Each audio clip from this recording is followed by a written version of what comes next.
اعوذ باللہ من الشیطان الرجیم بسم اللہ الرحمن الرحیم۔ خواتین و حضرات، السلام علیکم ورحمۃ اللہ وبرکاتہ و مغفرتہ۔ پروگرام احکام شریعت ہے اور فقہ حنفی سے متعلق مسائل جو قرآن و حدیث سے اخذ شدہ ہیں انشاءاللہ آپ کی خدمت میں ذکر کریں گے۔ کچھ آفر کویسچنز ہیں، کچھ پچھلے پروگرام کے کویسچن بھی باقی تھے۔ ایک یہ کسی نے پوچھا ہے کہ عاملین جو ہوتے ہیں یہ بعض اوقات ہمزادوں کے ذریعے ماضی اور مستقبل کی خبر معلوم کرتے ہیں، اس کا حکم کیا ہوگا؟ اور دوسرا پوچھا ہے کہ ماضی کی معلومات کے لیے ہمزاد سے معلومات لینا کیا صحیح ہے اور ایسا بندہ مسند مانا جائے گا کہ نہیں؟ دیکھیں، ہمزاد جو ہوتا ہے بعض اوقات تو ہمزاد جو اس کا صحیح اطلاق تو اس شیطان پر ہوتا ہے جو آپ کے ساتھ پیدا کیا گیا ہوتا ہے، جس کو قرین بھی کہتے ہیں۔ نبی کریم صلی اللہ علیہ وسلم نے فرمایا کہ ہر بچے کے ساتھ ایک شیطان اور ایک فرشتہ پیدا کیا جاتا ہے۔ شیطان ساری زندگی اس کو برائی کی دعوت دیتا ہے جبکہ فرشتہ نیکی کی دعوت دیتا ہے۔ دائرہ ادب میں رہ کے پوچھا گیا رسول اللہ صلی اللہ علیہ وسلم کہ آپ کے ساتھ بھی یہی معاملہ ہوا؟ آپ نے فرمایا کہ ہاں، میرے ساتھ بھی شیطان پیدا کیا گیا تھا، لیکن وہ میری صحبت کی برکت سے مسلمان ہو گیا اور اب وہ صرف مجھے اچھا ہی مشورہ دیتا ہے۔ تو بعض اوقات ایسے عملیات ہوتے ہیں کہ اس کو قابو میں کر لیا جاتا ہے اور اس سے معلومات لی جاتی ہیں، یا پھر اور ذرائع ہوتے ہیں بعض اوقات فرشتوں کے ذریعے بھی، جو بعض وظائف کے موکل ہوتے ہیں فرشتے، وہ پھر انسان کے ساتھ تعاون کرتے ہیں، لیکن زیادہ تر یہ جنات والے معاملات ہوتے ہیں۔ یہ اچھی طرح یاد رکھیں کہ جنات ماضی کی خبر دے سکتے ہیں۔ کہیں کوئی واقعہ ہوا تھا تو یہ کرتے یہ ہیں کہ اپنے وہاں پہ لوگوں کے پاس جائیں گے جو ان کے جنات ہیں، ان کی عمریں بڑی لمبی لمبی ہوتی ہیں، اور ان سے معلومات حاصل کر کے جو اس واقعے کے قریب ہوں گے وہ آپ کو بتائیں گے، لیکن کوئی شورٹی نہیں ہے کہ سچ بولیں، کیونکہ یہ اکثر شیاطین ہوتے ہیں اور شیطان کبھی بہت ہی کم ہے کہ سچ بولے، جھوٹ بولے گا ملا ملو کے اور بات بیان کرے گا۔ اور فیوچر کا حال تو شیطان بھی نہیں بتا سکتا، اچھی طرح یاد رکھیں۔ وہ وقتی طور پہ تھوڑا سا آگے کا جان لیتا ہے، جیسے اگر کوئی آپ ارادہ کرتے ہیں میں نماز پڑھنے لگا ہوں، تو اس ارادے پر مطلع ہو جائیں گے کہ آگے اس نے نماز پڑھنی ہے تو فوراً اس کو بہکائے گا، لیکن فیوچر کا حال یہ نہیں بتا سکتے۔ جو ان شیاطین کے ذریعے فیوچر کا حال معلوم کریں تو یہ دائرہ کفر میں بھی پہنچ سکتا ہے، اور ایسی معلومات کسی سے آپ نہ لیں ورنہ آپ بھی دائرہ اسلام سے خارج ہو سکتے ہیں۔ چنانچہ ماضی کی چونکہ معلومات وہ بھی اوتھنٹک نہیں ہوتی، اس لیے ایسے شخص کو مستند مانا جائے یہ بالکل بھی نہیں، ان سے دور رہیں، یہ تباہ کر دیں گے آپ کو۔ ہو سکتا ہے آپ کے گھر کے کچھ واقعات صحیح بیان ہو جائیں، ایک آدھ چیز تکا لگ جائے گا، کیونکہ وہ شیطان سے معلوم کریں گے، وہ گھر کے شیطان بعض اوقات بتا دیتے ہیں، لیکن اب آپ اسی اعتماد کی وجہ سے ہر چیز پر یا ہر چیز کے معاملے میں ان پر اعتماد کریں گے، اور وہیں سے خرابیاں شروع ہوتی ہیں، ایمان بھی جاتا ہے، بدگمانیاں پیدا ہوتی ہیں، قطع تعلق پیدا ہوتا ہے، اور یہ اپنے پیسے لے کے سائیڈ میں ہو جاتے ہیں۔ جو اللہ تعالیٰ اس کے رسول کی کتاب کو یعنی قرآن پاک کو، حدیثوں کو چھوڑ کر اس طرح کے طریقوں کی طرف جائے گا وہ تباہ و برباد ہوگا، اس لیے ذرا خیال رکھیں۔ یہ کہتے ہیں کہ ہماری خالہ کی بیٹی ہے، وہ طلاق کے باوجود شوہر کے ساتھ رہ رہی ہے اور خالہ بھی اس سے ملتی ہیں۔ دیکھیں، اگر تو 3 طلاق کے بعد مل رہی ہیں تو پھر یہ بالکل غلط ہے۔ ایسی اولاد کا، ایسے رشتہ داروں کا سوشل بائیکاٹ کرنا واجب ہوتا ہے۔ آج مجھے ایک میل آئی تھی، انہوں نے کہا جی ہم نے جب کسی کو ایسی کوئی بات بتاتے ہیں تو وہ کہتے ہیں کہاں سے ثابت ہے سوشل بائیکاٹ؟ تو میں بتاتا ہوں کہ کہاں سے ثابت ہے۔ اللہ تعالیٰ ارشاد فرماتا ہے کہ اطیعوا اللہ واطیعوا الرسول واولی الامر منکم، اللہ کی اطاعت کرو، رسول کی اطاعت کرو، اور ان کا کہنا مانو جو تم میں حکم والے ہیں۔ اور حکم والے سے مراد یہاں پر مجتہدین ہیں، اور ہر دور میں وہ مفتیان کرام جو مسائل کو اچھی طرح سمجھتے ہیں، جدید مسائل پر ان کی گہری نظر ہوتی ہے اور لوگوں کی تربیت کرتے ہیں۔ اللہ تعالیٰ نے اپنے حبیب کے ساتھ ساتھ ان کی اطاعت کا بھی حکم دیا ہے۔ چنانچہ پہلے دور ایسا تھا، نبی کریم صلی اللہ علیہ وسلم نے حضرت کعب رضی اللہ تعالیٰ عنہ کا 50 دن تک سوشل بیکورڈ فرمایا تھا جب آپ سے غلطی ہوئی تھی، اور پھر اللہ نے ان کی برات میں آیات نازل فرمائی، یعنی معافی کی، تو سرکار نے ان کو دوبارہ اپنے قریب کیا۔ یہ سرکار سے بھی ثابت ہے۔ لیکن اب ہوتا ہے حاکم اسلام اگر ہوتا تو ان کو سزا ملتی، جیسے پتہ چلتا ہے ایسے رہ رہے ان کو جیل میں ڈالا جاتا، توبہ کروائی جاتی، یا اور کوئی سزا دی جاتی ان کو۔ لیکن اب چونکہ وہ نہ ہماری جو کورٹس وغیرہ ہیں ان میں برٹش لاء کے تحت فیصلے ہوتے ہیں، شرعی کورٹ تو اکثر اس میں ایسا ہوتا نہیں ہے، جاتے نہیں ہیں، اور نہ اس میں 100% کوئی ایسے فیصلے ہو رہے ہیں، اور قاضی شہر بھی نہیں ہے اب۔ ویسے قاضی شہر وہ ہوتا ہے جو شہر کا بہت بڑا مفتی ہوتا ہے اور تمام لوگ اس کے فتوے پر اعتماد کرتے ہیں، لیکن آج کل کے دور میں اس کو کوئی قانونی حیثیت چونکہ حاصل نہیں ہے، اس لیے اس کا قول بھی بڑا عجیب، بعض مانیں گے بعض نہیں مانیں گے، وہ قانون تو بنا نہیں ہوا۔ نتیجہ نکلے گا کہ اگر اب کورٹ میں کچھ نہیں ہو رہا، قاضی شہر موجود نہیں ہے، تو لوگوں کو چھوڑ دیں ایسے ہی، پھر یہ علماء کی ذمہ داری ہوتی ہے۔ لہٰذا ہمارے جدید اور قدیم فقہاء نے واضح طور پہ لکھا، اعلیٰ حضرت نے فتاوی رضویہ میں لکھا کہ جب اس قسم کا معاملہ ہو جائے تو اب ایک ہی چیز رہ گئی ہے، وہ ہے سوشل بیک آؤٹ، کہ اس سے ملنا جلنا چھوڑ دیں تاکہ اسے اپنی غلطی کا احساس ہو۔ اگر 3 طلاقیں دے چکے ہیں، اس کے بعد بغیر حلالہ کے ساتھ رہنا، یہ سمجھ لیجئے ایسا جیسے اجنبی عورت کو اپنے گھر میں رکھ لیا ہو، جس میں تعلق زنا کہلائے گا اور پیدا ہونے والا بچہ زنا خالص ہوگا۔ اس لیے ایسے لوگوں کا سوشل بیک آؤٹ ہی اب اس کا یہ حل ہے، اور اس کو کرنا چاہیے، اور جو اس پر اعتراض کرے گا وہ میدان محشر میں پہ خود جواب دے گا۔ ٹھیک ہے۔ یہ کہتے ہیں کہ ایک میری بیٹی نے، کسی نے یہ میسج کیا، میری بیٹی نے غیر مسلم سے شادی کر لی ہے، اسے مسلمان کر کے کیا حکم ہوگا؟ تو اس کا میں بتاتا ہوں انشاءاللہ۔ ایک کالر ہمارے ساتھ ہیں۔ السلام علیکم۔ وعلیکم السلام، عامر بول رہا ہوں اسلام آباد سے۔ جی بھائی جان فرمائیے۔ یہ پوچھنا تو مفتی صاحب، یہ جو ہاف سلیپ ہوتے ہیں، ٹی شرٹ پہن کے ایک تو نماز پڑھ لیتے ہیں اور ٹوپی کے بغیر نماز پڑھتے ہیں، اور یا پھر یہ جو ہے اپنے گھر میں کوئی ناپاک وغیرہ کپڑے ہو، بندہ 3 پانی سے دھو بھی لے اور 1 تولہ نکال دے پانی، لیکن وہ صحیح طرح نچوڑے نہ ہو، وہاں نہاتا بھی ہو بندہ۔ اچھا، آپ نے 1 تولہ پانی بھی ذکر کر دیا۔ ہاں، وہ آپ کا ایک دفعہ سونا تھا نا۔ نہیں، میں نے ایسے کچھ نہیں بولا، یہ آپ اپنے پاس سے جدید آپ نے مسئلہ نکالا، میں جواب دیتا ہوں انشاءاللہ، ٹھیک ہے۔ اچھا، اب یہ کہتی ہیں کہ لڑکی نے غیر مسلم سے شادی کر لی اس کو مسلمان کر کے۔ دیکھیں، اگر مسلمان کیا ہے، باقاعدہ وہ لڑکے نے کلمہ پڑھا ہے، تو بہرحال وہ مسلمان ہے، اور اس بچی کو کہ اس سے شادی دیکھیں، مسلمان ماننا تو اس کو واجب تھا فوری طور پر جیسے کلمہ پڑھے گا، لیکن شادی کا اسٹیپ فوراً اٹھانا یہ بالکل ٹھیک نہیں تھا۔ اس کی وجہ یہ ہے کہ کلمہ جب کوئی ہمارے سامنے پڑھتا ہے تو ہمیں اسے مسلمان ماننا واجب تو ہے، لیکن اب مزید اس کے ساتھ معاملات کرنے کے لیے دیکھا جائے گا کہ اس نے سابقہ عقائد باطلہ سے توبہ بھی کی ہے کہ نہیں کی ہے۔ اب جیسے حضرت اسامہ رضی اللہ تعالیٰ عنہ کہتے ہیں کہ کافر ان کے سامنے تھا، مقابلہ ہو رہا تھا، وہ گر گیا، آپ نے تلوار نکالی، اس نے کلمہ پڑھ لیا، آپ نے اس کو مار دیا۔ جب نبی کریم صلی اللہ علیہ وسلم کے پاس یہ بات پہنچی تو آپ نے فرمایا، اسامہ اس نے جب کلمہ پڑھ لیا تھا تم نے اس کو کیوں مارا؟ تو عرض کیا رسول اللہ، اس نے تو میرے تلوار کے خوف کی وجہ سے کلمہ پڑھا۔ تو سرکار نے فرمایا، کیا آپ نے اس کا دل چیر کر دیکھا تھا؟ اس کا مطلب یہ ہے کہ ہمیں اس کو مسلمان تو مان لینا ہوگا، لیکن فرض کر لیں ایک غیر مسلم ہے، وہ کلمہ پڑھتا ہے آپ کے سامنے، لیکن کہتا ہے میں بتوں کی عبادت کو جائز کہتا رہوں گا اور فلاں کو بھی اپنا بھگوان وغیرہ مانتا رہوں گا، بتائیے وہ کہاں سے مسلمان ہوگا؟ اگر صرف کلمہ پڑھتا تو ہم کہتے ہیں ہاں یہ مسلمان ہے، ہم اس کو مسلمانوں والا معاملہ کرتے، لیکن ابھی مکمل طور پہ اطمینان حاصل کرنے کے لیے کچھ کراس کویسچننگ کی ضرورت تھی کہ کیا آپ نے عقائد باطلہ سے توبہ کی ہے؟ کیا بتائیں یہ بات ٹھیک ہے، یہ ٹھیک ہے، یہ ٹھیک ہے آپ کے نزدیک؟ اور وہ تمام غلط باتیں ہوں تو اس کو کہنا ہوگا کہ نہیں میں ان سب سے بیزار ہوں، یہ تمام غلط، تب آپ اگلا اسٹیپ اٹھا کے اس سے شادی کریں۔ اب مسئلہ یہ ہوتا ہے بڑی معذرت کے ساتھ، جو خصوصاً باہر کے لوگ ہمیں سن رہے ہیں، کہ آپ لوگوں نے وہاں کی آسائش، وہاں کے آرام، وہاں کی سہولتوں کو تو دیکھا، یہ نہیں سوچا، پوری پلاننگ نہیں کی کہ وہاں جا کے بچے کس طرح سرکش ہو سکتے ہیں، انہیں قانونی پروٹیکشن کیسے مل سکتی ہے، وہاں کس طریقے سے اسکول والے خود ان بچوں کو شروع سے ان کو برین واش کرتے ہیں کہ تمہارے ساتھ کچھ بھی ہو فوراً آ کے بتاؤ، تمہارے والدین کو تم پر اس طرح کا کوئی حق حاصل نہیں کہ تمہیں سختی کریں، انہیں پہلی بچوں کو ایک طرح سے بغاوت کا ایک راستہ دکھا دیا جاتا ہے۔ یہ سب چیزیں ہمیں معلوم نہیں ہوتی، وہاں پہنچ جائیں گے، آرام سے آسائش سے رہ رہے ہیں بچے، ان اسکولوں میں پڑھ رہے ہیں، اس کے بعد ان کی تھنکنگ چینج ہو جاتی ہے، اور پھر میں نے اتنے میرے پاس کیسز ہیں میں آپ کو بتا نہیں سکتا ہوں کہ ماں باپ اب رو رہے ہیں۔ اب یاد رکھیے ایسے جتنے ماں باپ ہیں جنہوں نے توجہ نہیں کی، انہیں میدان محشر میں کھڑا کیا جائے گا، اور آپ کی اولاد آپ سے حساب کتاب لے گی۔ ناراض مت ہوئیے گا، لیکن یہ ہوگا آپ کے ساتھ۔ یہ میں اس لیے آپ کو اوپنلی کہہ رہا ہوں کہ یہ باتیں عموماً آپ کے قریبی مسجد والے امام تو نہیں کریں گے، بیچارے وہ خوفزدہ ہوتے ہیں کہ لوگ ہمارے اوپر اٹیک کر دیں گے، وہ ان کو فریڈم آف اسپیچ حاصل نہیں ہے، باقی آپ سب کو حاصل ہے۔ یہ خطرناک چیز ہے۔ تو اب اس بچی نے کلمہ تو پڑھوا لیا، اس نے سوچا شاید ابھی کامل مسلمان ہو گیا۔ بھائی کلمہ پڑھنے سے وہ صرف ایک مسلمان ظاہری اعتبار سے ہوا ہے، گویا کہ اگر وہ کلمہ پڑھتے ہی مر جاتا پھر ہم مسلمان مانتے، اور باقی کیونکہ اس کے باقی عقائد کے بارے میں اور سوچ و فکر کے بارے میں تو ہم نے جانا ہی نہیں، تو اس کو غسل دیتے، کفن دیتے، نماز جنازہ ہوتی مسلمان کی، قبرستان میں دفن کرتے۔ لیکن اب وہ بچی بھی اس قابل نہیں ہوگی کہ وہ اس کا امتحان لے سکے۔ اتنا تو اس کو پتہ چل گیا جی کلمہ پڑھوانا ہے، مسلمان کرنا ہے اور پھر اپنا ذاتی مقصد پورا کر لینا ہے۔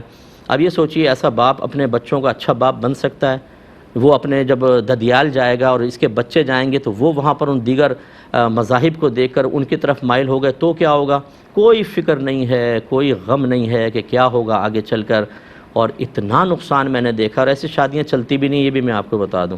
اللہ تعالیٰ اگر وہ مسلمان ہوا ہے، میری خواہش یہ ہے، میری دعا ہے اللہ تعالیٰ اس کو بڑا اچھا مسلمان بنا دے، پکا مسلمان، اور یہ تاحیات بچی کے گھر آباد رہے، ہماری کوئی تمنا نہیں ہے، لیکن جو ہم دیکھ رہے ہیں اس کے لحاظ سے بہت خطرناک صورتحال ہے۔ میں صرف مشورہ دے سکتا ہوں، جب بھی اس قسم کا معاملہ ہو، آپ کا بیٹا غیر مسلم لڑکی کو پسند کر لے یا لڑکی غیر مسلم کی طرف مائل ہو جائے تو ایک کنڈیشن رکھیے کہ یہ مسلمان ہوں گے، اور مسلمان ہونے کے بعد کم از کم 1 سال تک علم دین سیکھیں گے۔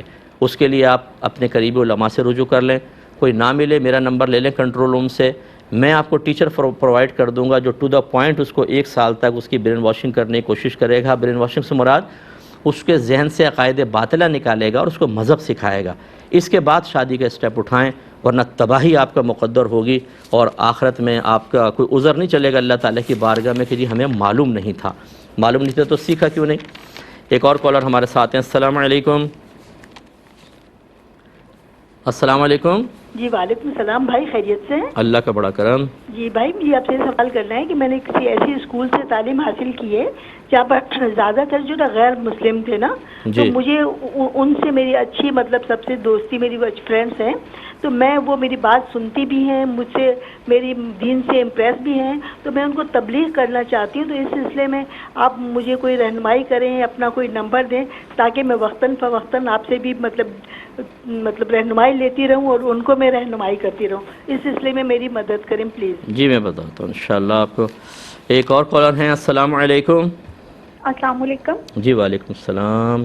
مفتی صاحب مجھے ایک کوشچن پوچھنا تھا آپ سے۔ جی جی جی مجھے اکثر یہ شک ہوتا رہتا ہے کہ میرے ہسبینڈ نے میرے سسرال والوں کے پریشرائز کرنے پہ میری غیر موجودگی میں مجھے طلاق نہ دے دی ہو، تو اس معاملے میں میری ان کے ساتھ اکثر بحث ہوتی ہے۔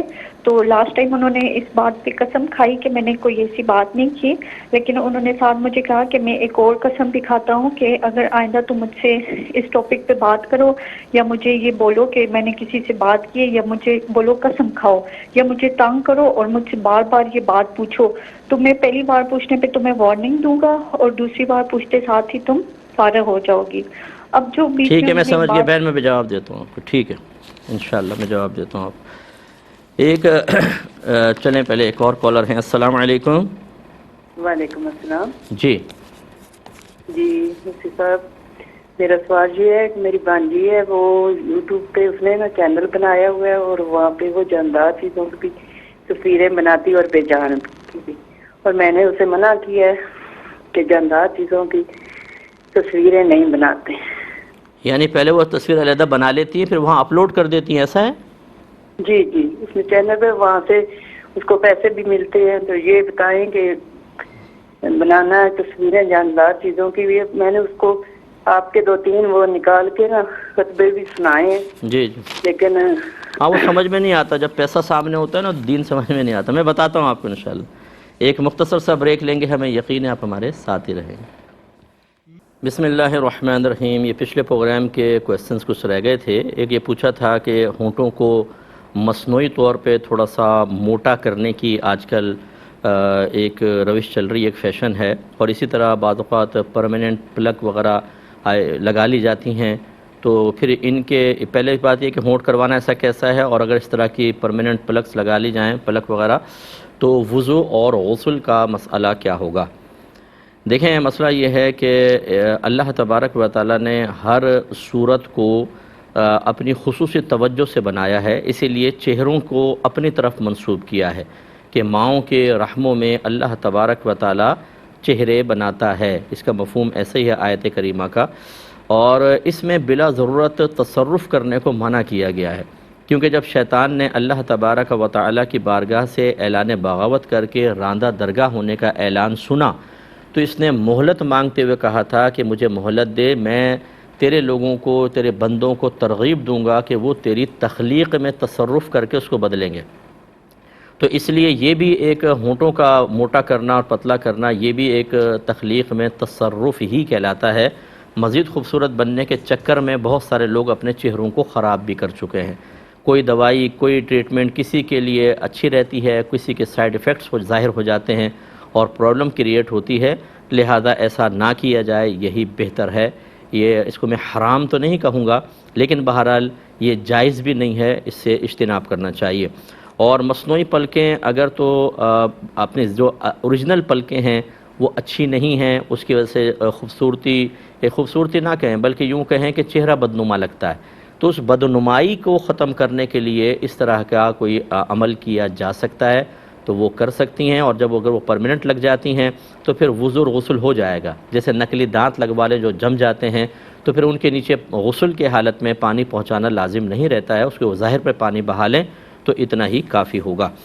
یہ کہتے ہیں کہ نئی نئی کھانے کی ریسیپیز ہمیں ملتی رہتی ہیں مختلف جگہ، ان کے اندر مخصوص سویا سوس وغیرہ بھی ڈالنے کا کہا جاتا ہے۔ بس ڈاؤٹ ہوتا ہے کہ اس سویا سوس میں الکوہل تو نہیں ملی ہوئی، تو ان کا استعمال کرنا کیسا ہے؟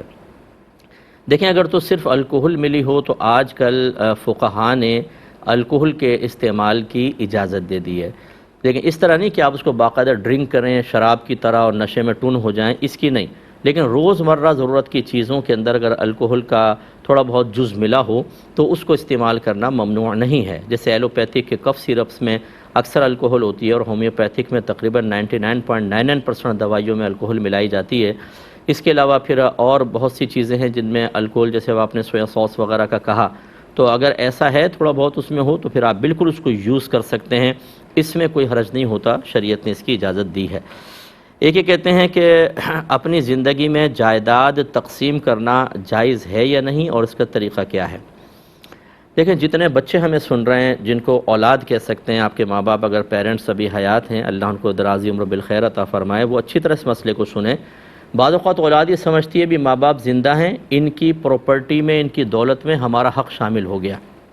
جب تک ماں باپ زندہ ہیں اولاد کا ان کے مال پر کوئی حق نہیں ہوتا، لہذا جو اولاد زندگی میں ڈیمانڈ کرتی ہے بھی میری وراثت مجھے دے دو، ابھی آپ کو کہاں سے دے دیں صاحب؟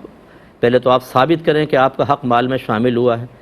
جب پیرنٹس فوت ہوتے ہیں پھر آپ حقدار بنیں گے، زندگی کے اندر سختی کے ساتھ، جبر کے ساتھ نہیں کر سکتے ہیں۔ یعنی ایک خاتون نے تو مجھے ایسی بات کہی کہ اللہ تعالیٰ بس رحم فرمائے ایسی اولادوں پر، چلے میں وہ بات نہیں کہتا، ذہن میں تو آئی تھی لیکن شاید وہ خاتون پسند نہ کریں اور مناسب بات بھی نہیں تھی، جو اولاد کی طرف سے ماں کو کہی گئی۔ اللہ تعالیٰ رحم فرمائے ہماری حالتوں پر، اور اس کی سب سے بڑی وجہ یہی ہے جو میں اکثر آپ کو عرض کرتا ہوں، اپنی اولاد کو دین سکھائیں۔ دین کو خالی ایسا نہ بنا دیں جیسے دال پکانے کے بعد اس پہ بگھار لگاتے نا، تھوڑا سا بس ذائقہ بنانے کے لیے، خوشبو پیدا کرنے کے لیے، ایسا ہم نے اپنی زندگیوں میں اسلام کو داخل کیا ہوا ہے۔ حالانکہ اللہ تعالیٰ فرماتا ہے یا ایھا الذین آمنوا ادخلوا فی السلم کافہ، اے ایمان والو اسلام میں پورے داخل ہو جاؤ۔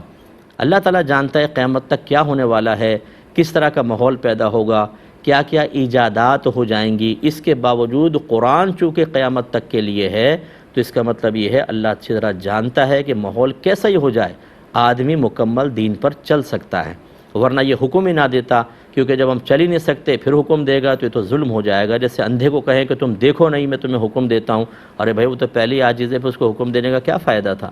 تو اس لیے ماں باپ بعض اوقات گڑبڑ کرتے ہیں۔ بہرحال اب اس کا جواب یہ ہے کہ زندگی میں کوئی ماں باپ کو تقسیم کرنا واجب تو نہیں، لیکن اگر وہ چاہتے ہیں ہم زندگی میں دے جائیں، میرا مشورہ یہ ہے سب سے پہلے آپ ایک فتویٰ لے لیں کہ آج اگر میں مر جاؤں تو میری کس اولاد کو کتنا ملے گا، اپنا مال، اپنی پراپرٹی، چاہے وہ دکانیں ہیں، پلاٹ ہیں، مکان ہیں، وہ سب آپ تفصیل دے دیں، اس پہ فتویٰ لے کے رکھ لیں اور بچوں کو بتا دیں کہ ہم مرے اس فتوے کے مطابق تقسیم ہوگی۔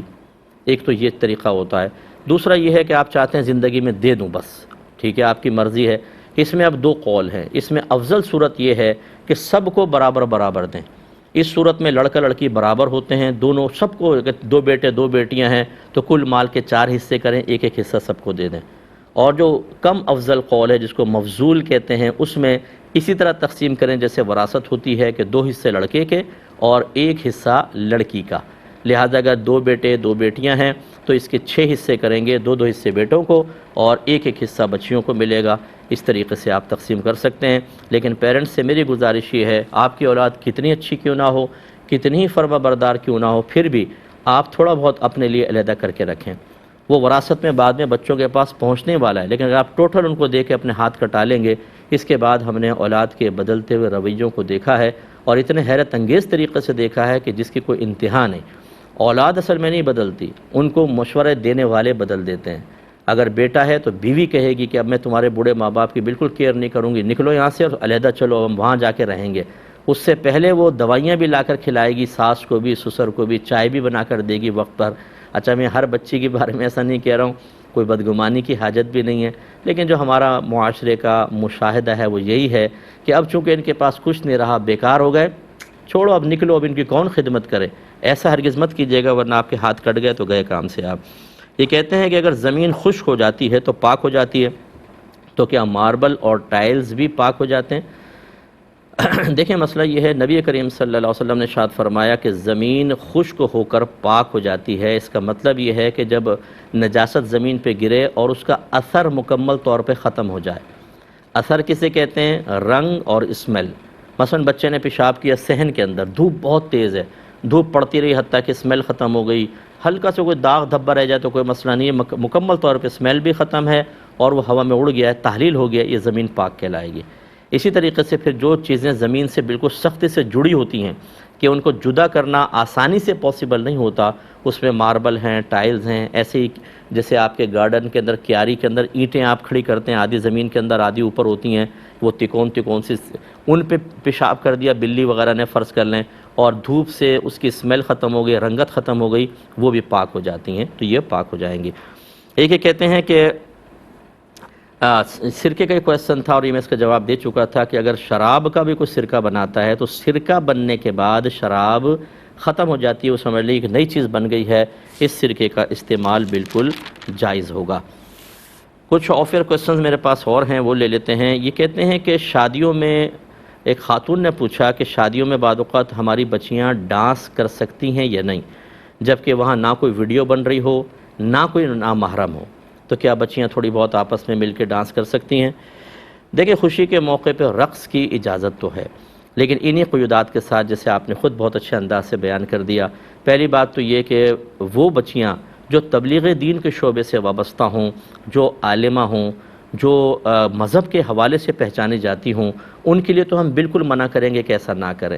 وجہ اس کی یہ ہے کہ جو لوگ بیٹھے ہوتے ہیں وہ ایک دیندار کا امیج ذہن میں بنائے ہوتے ہیں، وہ ان کا ایک اثر قبول کرنے کے لیے اسی وقت تیار ہوتے ہیں جب اپنی دانست میں ان کو باعمل اور شریعت پہ چلتا ہوا دیکھتے ہیں. اب ان بچیوں کو تو نہیں پتہ ہوگا کہ یہ اس میں شریعت کی کہاں تک اجازت ہے کہاں نہیں، اور وہ لڑکی جو تبلیغ دین کر رہی ہے وہی ڈانس کرے تو پھر وہ بعد میں کہیں گے ہمارے سامنے تو ڈانس کر رہی تھی، اب آگے تبلیغ کر رہی ہے. اس طریقے سے چونکہ ایک دیندار کا امیج خراب ہوتا ہے، اس کا اثر ختم ہوتا ہے، اس لیے ایسی بچیوں کو تو مطلقاً ہم اجازت نہیں دیں گے، یا شریعت اجازت نہیں دے گی. ہم سے آپ کہیں گے جی مفتی صاحب منع کر رہے ہیں، نہیں، شریعت منع کرے گی. اور ایسی بچیاں جو اس حوالے سے نہیں پہچانی جاتی وہ پھر کر سکتی ہیں جبکہ ویڈیو وغیرہ بالکل نہ بن رہی ہو، کسی نامحرم کے دیکھنے کا اندیشہ نہ ہو، اچھا فحش گانے نہ ہوں. ایسی بچیاں جیسے وہ آپس میں بیٹھ کے کچھ گنگنا لیا اور بچی کسی نے تھوڑا بہت کر لیا، اس کی اجازت ہو سکتی ہے، اس سے زیادہ کی نہیں ہو سکتی ہے. باقی اس میں خیال کریں. ایک اگر اور لے لیں اس میں شیخ، تو میں یہ کہہ سکتا ہوں کہ بعض ایسی خواتین میں بھی ہوتی ہیں، چاہے وہ عورتیں ہوں چاہے لڑکیاں، جن کی نگاہوں میں پاکیزگی نہیں ہوتی ہے. اب وہ آپ بات سمجھ جائیں گے آپ کہ ان کا ذہن کسی بھی وجہ سے غلیظ ذہن ہوتا ہے، ان کی نگاہیں ایسی ہی چیز تلاش کرتی ہیں جس سے ان کو اپنا باطنی سکون حاصل ہو رہا ہو. ان کے سامنے تو لڑکی بھی اگر رقص کرے گی تو ان کے ذہن میں گندے خیالات کا طوفان برپا ہو جائے گا.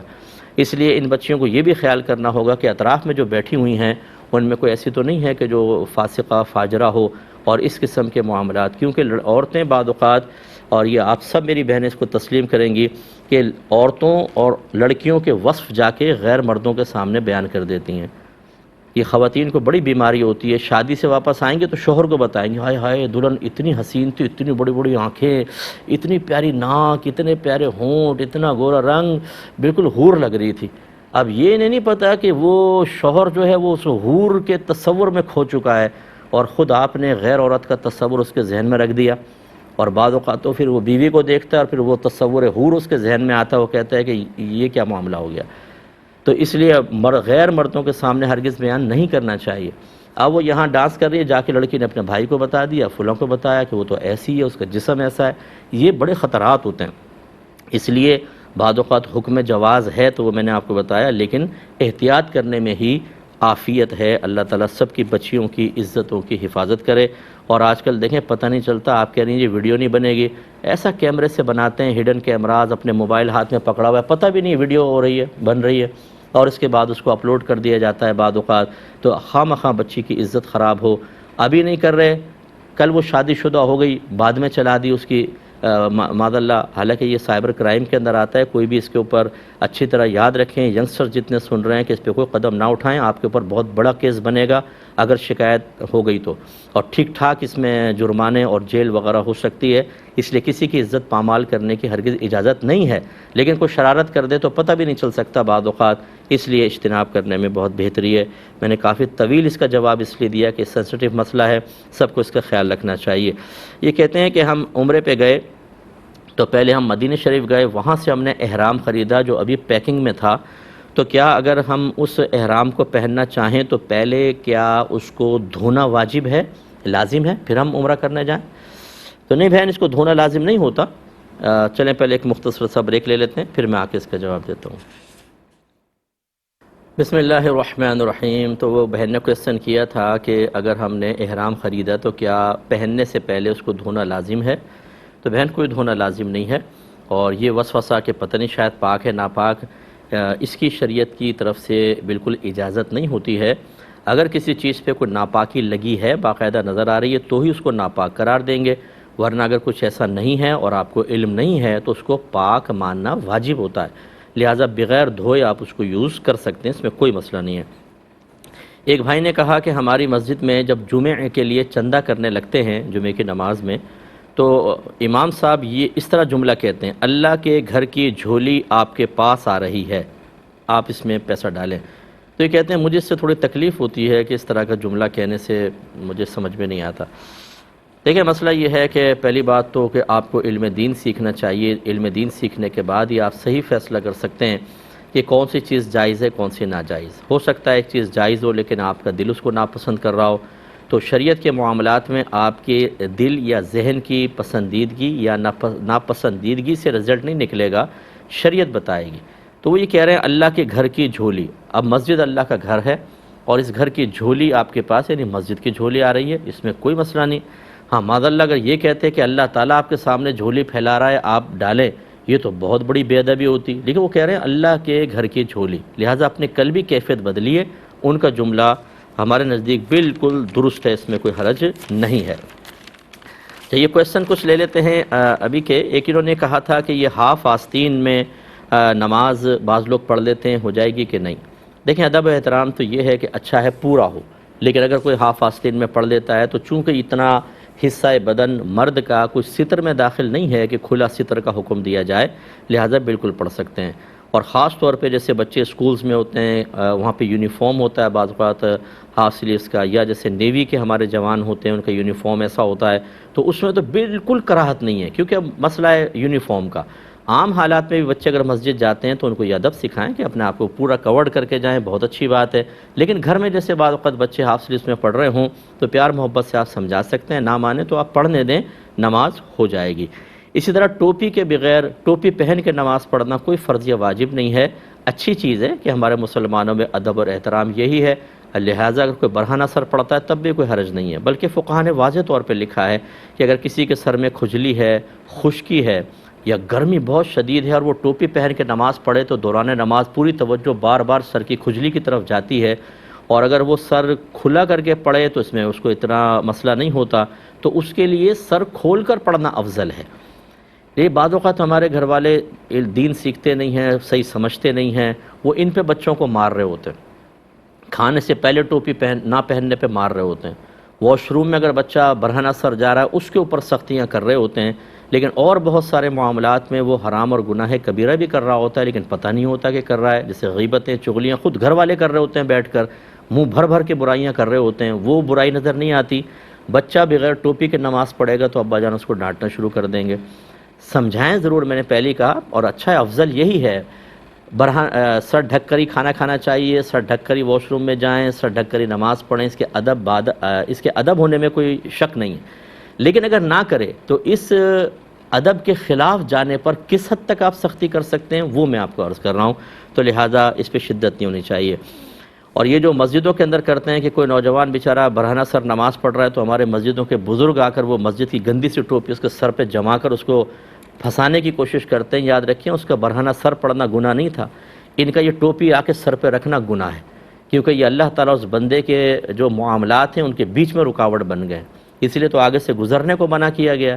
اور یہ جا کے ٹوپیاں سر پہ رکھ رہے ہیں یہ سمجھ کے کہ شاید یہ بہت بڑا کوئی نیکی کا کام ہے. یہ گناہ کا کام ہے, آپ گناہ کر رہے ہیں, اس کی نماز میں مخل ہو رہے ہیں. یہ تو معذرت کے ساتھ آپ کا کام نہیں تھا یہ مداخلت, یہ تو اللہ تعالیٰ نے اس کے لیے ایک مخلوق پیدا کی ہے جو نماز میں خلل ڈالتی ہے, آدمی کی توجہ بانٹتی ہے, اور آپ نے مسئلہ نہ جاننے کی بنا پر اس کی توجہ بانٹنے کی کوشش کی ہے, اس لیے گناہ گار ہوں گے. ایسا نہ کریں. اور یہ کہتے ہیں کہ بعض اوقات انسان کوئی کپڑا ناپاک ہوتا ہے اسے پاک کر لیتا ہے لیکن ابھی گیلا ہی ہوتا ہے, وہ نہا لیتا ہے, گیلا ہوتا ہے, اس کو پہن کے نماز پڑھ لیتا ہے, تو نماز ہو جائے گی کہ نہیں؟ دیکھیں, جب آپ نے شرعی طریقے سے کسی کپڑے کو پاک کر لیا تو بس وہ پاک ہو گیا. اب اس کے گیلا پن مکمل ختم ہونے کا انتظار کرنا کوئی لازم نہیں ہوتا, آپ اسے پہن کے نماز پڑھ سکتے ہیں. اور یہ جو اپنے ایک تولہ کا لفظ کہا, کہیں میں نے ایک تولہ کا لفظ میں کہہ ہی نہیں سکتا ہوں. ہمیں پتہ ہے, ہم حضرت رات سے فقہ کا کام کر رہے ہیں کہ یہ آپ نے کہا تھا ایک تولہ پانی, آپ نکال لیجئے گا میری کلپ اور مجھے بھیج دیجئے گا, میں اسی پروگرام میں معذرت کروں گا سب سے. ایسا نہیں ہوتا ہے, آپ لوگ سنتے نہیں ہیں اصل میں صحیح طریقے سے. شریعت نے کپڑے پاک کرنے کے لیے, وضو کے لیے, غسل کے لیے پانی کی کوئی مقدار مقرر نہیں کی ہے, یاد رکھیں. تو بس پاک کرنا ہے آپ کو. بہن نے فرمایا کہ ہمارے اسکول میں جہاں میں نے تعلیم حاصل کی وہاں میرے ساتھ غیر مسلم بھی بہت زیادہ تھے, ان سے میری دوستیاں بھی ہیں. اب میں کوئی ان کو بات بتاتی ہوں دین کی تو وہ غور سے سنتی بھی ہیں, تو میں تبلیغ کرنا چاہتی ہوں ان کے درمیان, تو مجھے آپ تھوڑا سا رہنمائی فراہم کریں. میری محترم بہن, آپ کا جذبہ بہت اچھا ہے, لیکن یہ بالکل ایسا ہے کہ جیسے آپ میدان جنگ کے اندر جانے کے لیے سپہ سالار سے عین وقت پہ کہہ رہی ہوں کہ مجھے تلوار دیں اور مجھے بتائیں مجھے کیسے لڑنا ہے جا کر. تو اگر وہ تربیت کریں گی بھی تو اتنی اچھی نہیں ہوگی, آپ جا کر لڑیں گی اور آپ ماری جائیں گی. اور جب آپ کو آلات حرب, جنگی آلات چلانے نہ آتے ہوں تو میدان جنگ میں جانا خودکشی ہے, یہ فقہا نے لکھا ہے. اسی طریقے سے جب تک آپ اپنے دین کے بارے میں مکمل معلومات حاصل نہ کریں, جب تک آپ کو اس کو ڈیلیور کرنے کا طریقہ نہ آتا ہو, جب تک سامنے والے کے مذہب پر آپ کی گہری نظر نہ ہو, جب تک اس کی طرف سے کیے گئے اعتراضات کے جوابات دینے پر آپ کو قدرت حاصل نہ ہو, تو خدا را اس فیلڈ میں قدم مت رکھیے گا. میں ہی نہیں کہہ رہا ہوں کہ نہ کریں, بلکہ میں کہہ رہا ہوں تیاری کر کے کریں. کیونکہ اگر آپ نے اس فیلڈ میں قدم رکھا, کسی کو اسلام کی دعوت دی, ناقص سی معلومات دی, اس نے اعتراض کیے اور آپ جواب نہ دے سکیں, تو اس کو کفر میں پختہ کرنے میں آپ کا بہت بڑا کردار ہوگا. اس لیے ناراض مت ہوئیے گا. آپ کو اگر تیاری کرنی ہے, میں اس میں تعاون کے لیے تیار ہوں. میں بتاؤں گا آپ کو کہ کس کس طریقے سے آپ کو کیا بات کہنی ہے. وہ آپ کنٹرول روم سے میرا نمبر لے سکتی ہیں اگر مل جائے تو. آپ پہلے خود تیاری کریں. اور ہر مسلمان بھائی بہن سے, میں تو آج کل اپنے بیانات میں اپنے ینگسٹرز کو کہتا ہوں کہ خدا را آپ فیس بک پہ کتنے آپ کی دوستیاں ہوتی ہیں لوگوں سے, کچھ پڑوسی ملک کے ہوتے ہیں, باہر کے ملکوں کے ہوتے ہیں. آپ سے بھی پوچھا جائے گا میدان محشر میں کہ آپ نے جو اس سے گوپال سے اور جوزف سے دوستی کی ہوئی تھی, کیا اس کو اسلام کی دعوت دی تھی, کیا اس کو اسلام کے قریب کیا تھا؟ نہیں تو کیوں نہیں کیا تھا؟ تو اس لیے آپ جتنے بھی بچے اس وقت خدا را اس کو چیلنج بنائیں اپنے لیے کہ ہم بھی سیکھ کر اور اپنے مذہب اسلام کی ترویج و ترقی کے لیے کوشش کریں. لیکن پہلے سیکھیں, اس کے بعد آپ کیجیے گا, ورنہ نقصان کے امکانات زیادہ ہیں. یہ بہن نے فرمایا کہ مجھے شوہر پہ شک رہتا ہے کہ کہیں سسرال والوں کے کہنے پر انہوں نے مجھے طلاق نہ دے دی ہو, تو میں ان سے بار بار اگلواتی رہتی ہوں. اور ایک دفعہ تو میں نے کہا کہ قسم کھائیں آپ, تو وہ بھی فیڈ اپ کر دیا. یہ اس طرح کی بہن برا مت مانیے گا, آپ بھی سن رہی ہوں گی, یقینی سی بات ہے. آپ لوگ خراب کرتی ہیں معاملات. اب وہ اچھا شوہر ہے تو آپ کے ساتھ چل رہا ہے, اگر دے بھی دی ہوگی طلاق تو آپ کے ساتھ رہ کیسے رہا ہے بتائیے؟ وہ منع کر دے گا, اس کا رہنا حرام ہے. یا آپ یہ سمجھتی ہیں اتنا بے خوف ہے, فاسق ہے, فاجر ہے کہ طلاق دے کر بھی میرے ساتھ ایک حرام زندگی گزار رہا ہوگا؟ ایسا تو نہیں ہوگا. تو وہ کہہ دے گا. جب نہیں کہا تو کیوں اس کے منہ میں انگلی ڈال کے آپ الفاظ نکلوانا چاہتے ہیں کہ یہ بولے؟ اور وہی ہوا. کہ آپ نے اس کو فیڈ اپ کر دیا، اس نے قسم پہلے تو کھا لی کہ میں نے آپ کو طلاق ابھی تک نہیں دی ہے، اور اب اگر آپ نے مجھ سے اس ٹاپک پر بات کی تو پہلی بار وارننگ دوں گا اور اس کے بعد طلاق ہو جائے گی۔ تو بس آپ ذہن میں رکھیے، اب آپ اگر اس ٹاپک پہ بات کریں گی، وہ اگر کچھ سمجھائیں گے وہ فرسٹ وارننگ کہلائے گی، اور اس کے بعد جب آپ بات کریں گی تو جیسے ہی آپ نے بات کی فوراً آپ کو طلاق پڑ جائے گی۔ اپنے لیے راستے بند نہ کریں، شریعت نے بڑی وسعت دی ہے، آپ اس وسعتوں کو تنگ کرنا چاہتی ہیں، نہیں بولو بولو تم نے کیا کہا ہے۔ یعنی کتنی بہنیں مجھے ایسی ملی ہیں کہ شوہر سے کہا مجھے طلاق دے دو، چھوڑ دو اگر میرے ساتھ نہیں رہنا چاہتے۔ اس نے کہا میں نہیں دینا چاہتا۔ کیسے نہیں دو گے تم؟ طلاق دو، طلاق دو۔ اچھا اس نے غصے میں آ کے ایک طلاق دی، نہیں 3 پوری دو۔ 3 دیں تو کہتی ہے میں بے ہوش ہو کے گر گئی۔ یعنی آپ پھر یہ مانگ کیوں رہی تھی آپ طلاق؟ اس لیے کہ تاکہ شوہر دب جائے، آپ کو ایک فتح اور حکمرانی کا سا احساس ہو، آپ یہ سمجھیں کہ اب یہ میرے ہاتھ میں کہ اس کا ویک پوائنٹ آگے، میں جس طرح چاہوں اس کو بلیک میل کر لوں، اور اس نے دے دی 3 طلاقیں۔ اب کیا ہوا؟ تو ایسا ہرگز نہ کریں، میں اپنے تمام بہنوں سے گزارش کرتا ہوں۔ ایک یہ کہتی ہیں کہ میری بھانجی جو ہے انہوں نے چینل بنایا ہوا ہے اور اس میں پکچرز بنا کے اپلوڈ کرتی ہیں، کچھ جاندار کی ہوتی ہیں کچھ بے جان کی، ان کو ارننگ ہوتی ہے اس سے، کیا حکم شرع ہوگا؟ دیکھیں جاندار کی تصویر بنانا حرام اور گناہ کبیرہ ہے۔ آپ کے نبی کریم صلی اللہ علیہ وسلم فرماتے ہیں کہ جو جاندار کی تصویریں بناتے ہیں، اور جاندار کی تصویر سے مراد چہرہ ہوتا ہے، آپ پورا گھوڑے کا بدن بنا لیں، چہرہ نہ بنائیں جائز ہے۔ انسان کا پورا بدن بنا دیں، چہرہ نہ بنائیں جائز ہوگا، لیکن چہرہ اصل میں یہ تصویر ہوتی ہے جس کو سرکار نے منع فرمایا۔ تو سرکار فرماتے ہیں بروز قیامت ان مصورین کو بلایا جائے گا اور ان سے کہا جائے گا کہ اس تصویر میں جان ڈالو، اور جب وہ نہیں ڈال سکیں گے تو جب تک حکم یہ ہوگا جب تک جان نہیں ڈالو گے تمہیں عذاب ہوگا، ان کو جہنم میں ڈال دیا جائے گا۔ میری یہ بات سنائیں بچی کو۔ دیکھیں پیسہ سب کچھ نہیں ہے، آپ ماشاءاللہ اتنے ذہین ہیں ہمارے بچے کہ وہ اس کے علاوہ بھی بہت سی چیزوں سے ارننگ کر سکتے ہیں۔ آپ اگر ایک اچھے آپ کے ہاتھ میں اللہ نے ہنر دیا، اس کو کسی اور کام میں یوز کر لیں، آپ جاندار کی تصویر نہ بنائیں، تب بھی اللہ تعالیٰ آپ کو برکت دے گا۔ لیکن اگر آپ نے دنیا کو آخرت پر فوقیت دی، اپنے نبی کریم صلی اللہ علیہ وسلم کی بات کو اتنا سا سمجھا، اور اپنے ذہن کو اور اپنے حکمتوں کو اتنا بڑا تصور کر کے آپ نے اس بات کو نظر انداز کر دیا، تو اللہ تبارک و تعالیٰ بروز قیامت آپ کی سمجھداریوں کے بدلے میں جنت نہیں دے گا، وہ اپنے حبیب کے احکام پر عمل پیرا ہونے کو دیکھے گا کہ کس نے عمل کیا اور کس نے نہیں۔ وما آتاکم الرسول فخذوہ وما نہاکم عنہ فانتہوا، یہ رسول تمہیں جس چیز کا حکم دے اس کو اختیار کرو، اور جس سے روک دیں اس سے باز آ جاؤ، اس کا حساب کتاب ہوگا۔ تو بچی سے کہیں کہ بیٹا ایسا نہ کرو، تھوڑے سے پیسے کو دیکھ کر نہ اللہ کو انسان یاد کرے نہ رسول کو یاد کرے، سب کو بھول جائے، یہ بات قطعاً غیر مناسب ہوتی ہے۔ ایک دو اور کویسچن ہیں وہ بھی میں لے لیتا ہوں، آفر تھے یہ پہلے کے۔ یہ کسی نے کہا کہ یہ جو کیچپ اور مایونیز وغیرہ ہوتی ہیں اس میں الکحل کا سرکہ ہوتا ہے اور ہم ان کو بیچتے ہیں، تو ان کو بیچنا کیسا ہے؟ ابھی میں نے تھوڑی دیر پہلے بہرحال اس کا جواب دے دیا تھا، کویسچن تھا اس لیے میں نے اس کو شامل کر لیا۔ دیکھیں اگر یہ کیچپ میونیز وغیرہ کے اندر الکحل ملی ہے تو اب چونکہ اس کا کثرت سے استعمال ہو رہا ہے، اور جب کوئی چیز معاشرے میں رائج ہو جائے اور براہ راست قرآن و حدیث سے اس کو منع نہ کیا ہو تو فقہا اس کو پھر منع نہیں کرتے، اپنے رائے کو روک لیتے ہیں اور اس کے استعمال کی اجازت دے دی جاتی ہے۔ تو لہٰذا آپ اس کا کاروبار کر سکتے ہیں، بلا کراہت بالکل جائز ہے۔ ایک بہن نے پوچھا کہ میں چاول بنا رہی تھی تو اچانک چھپکلی گر گئی اس کے اندر، اور اس سے پہلے کہ وہ مرتی وہ نکل کے بھاگ گئی، تو اس چاول کا کیا حکم ہوگا؟ ہم کھا سکتے تھے کہ نہیں؟ دیکھیں جب تک چھپکلی گر کر مرے گی نہیں، اس کا ظاہری بدن پاک ہوتا ہے۔ اگر وہ ٹب میں گر جائے، بالٹی میں گر جائے، پانی کے اندر بعض اوقات کھانے میں گر جائے اور نکل کے بھاگ جائے تو آپ کا کھانا ناپاک نہیں ہوگا۔ نہ اس کے منہ میں کوئی ایسا زہر ہوتا ہے کہ آپ، بعض چھپکلیاں زہریلی بھی ہوتی ہیں، اس کا انکار نہیں ہے، لیکن جو گھروں میں عموماً یہ ڈومیسٹک لیزرڈز ہوتی ہیں یہ ان میں زہر نہیں ہوتا، اس لیے پانی پی جاتی ہیں بعض اوقات اور ہم اس پانی کو استعمال کر رہے ہوتے ہیں، کوئی ظاہری بات نہیں، نقصان نہیں ہوتا، تو لہٰذا آپ کا وہ چاول پاک تھا۔ اگر وہ مر جاتی پھر بھی یہ دیکھا جاتا اس میں بہتا خون تھا کہ نہیں۔ جو بالکل چھوٹی سی چھپکلی ہوتی ہے اس کو مارے نا تو اس میں بہتا خون نہیں ہوتا، یہ گر کے مر بھی جائے تو آپ کا چاول پاک رہتا۔ ہاں بڑی چھپکلی کے اندر بلڈ ہوتا ہے، وہ جب مرتی ہے تو بلڈ پانی کے ساتھ ملے گا اور اس میں پورے آپ کے کھانے کو ناپاک کرے گا، وہ کھانا منع تھا، لیکن چونکہ زندہ نکل گئی تو اس لیے اب اس میں کوئی مسئلہ نہیں ہے۔